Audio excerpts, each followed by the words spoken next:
கட்டுமானம் மற்றும் இடிபாட்டு கழிவுகளை ஏற்றிச் செல்லும் அனைத்து வாகனங்களும் தூசிகள் பரவுவதை தடுக்க தார்பாலின் மூலம் மூடப்பட்டிருக்க வேண்டும் என்பன உள்ளிட்ட 18 கட்டுப்பாடுகளை பெருநகர சென்னை மாநகராட்சி வரும் 21ஆம் தேதி முதல் அமல்படுத்த உள்ளது.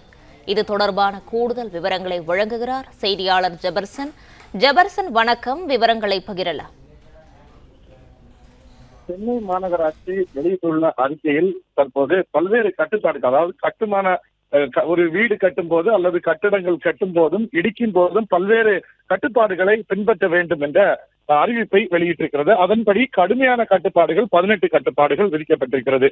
1 ஏக்கருக்கு அதிகமான பரப்பளவு கொண்ட புதிய கட்டுமானம் அல்லது கட்டிட இடிபாடுகள் மேற்கொள்ளும் போது தளத்தை சுற்றி 10 மீட்டர் உயரமுள்ள உலோக தகடுகள் அமைக்க வேண்டும். புதிய கட்டுமானம் அல்லது இடிக்கக்கூடிய கட்டுமான பணிகள் நடக்கும் போது வெளிவரும் தூசிகள் துகள்களை தடுப்பதற்காக அடர்த்தியாக கொண்ட துணிகள் தார்பாய்கள் 2 அடுக்கு பச்சை வலையால் மூடப்பட வேண்டும் என்ற கட்டுப்பாடு அமலுக்கு வருகிறது. புதிய கட்டுமானம் அல்லது பழைய இடிபாடுகள் கட்டிடங்களை இடிக்கும் போது தூசிகள் உருவாகும் பகுதிகளில் தண்ணீர் தெளிப்பான் மூலம் தண்ணீரை தெளித்து தூசி உற்பத்தியாகாமல் தடுப்பதற்கான நடவடிக்கையை ஏற்படுத்த வேண்டும். கட்டுமான தளங்கள் அடிக்கடி சுத்தம் செய்யும் பணியை மேற்கொள்ள வேண்டும். கட்டுமான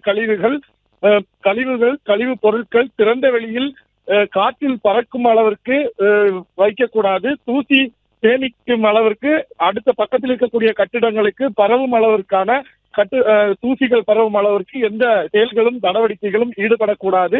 கட்டுமான மற்றும் இடிபாடு கழிவுகளை மாநகராட்சியின் கட்டுமான மற்றும் இடிபாடுகள் கழிவு மேலாண்மை வழித்தடங்களின் படியே பிரித்து வாகனங்கள் மூலமாக அதை அகற்ற வேண்டும். கட்டுமான மற்றும் இடிபாடு கழிவுகளை ஏற்றிச் செல்லும் அனைத்து வாகனங்களிலும் தூசி பரவுவதை தடுப்பதற்காக தார்பால்கள் கொண்டு அதை முழுமையாக மூடி சாலை வழியாக எடுத்துச் செல்ல வேண்டும் உள்ளிட்ட பல்வேறு கட்டுப்பாடுகள் அமலுக்கு வருகிறது. அதே போல கட்டுமான பணிகள் மேற்கொள்ளும் இடத்துல அல்லது இடிக்கக்கூடிய இடங்கள்ல CCTV கட்டாயமாக பயன்படுத்த வேண்டும். அதை மாநகராட்சி அதிகாரிகள் வந்து கேட்கும் போது எப்போது கேட்டாலும் உடனடியாக அவர்களுக்கு காண்பிக்கவும் வேண்டும் என்றும் அந்த அறிக்கையில் தெரிவிக்கப்பட்டிருக்கிறது.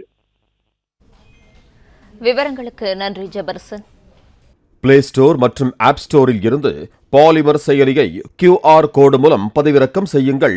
செய்திகளை உடனுக்குடன் பெறுங்கள்.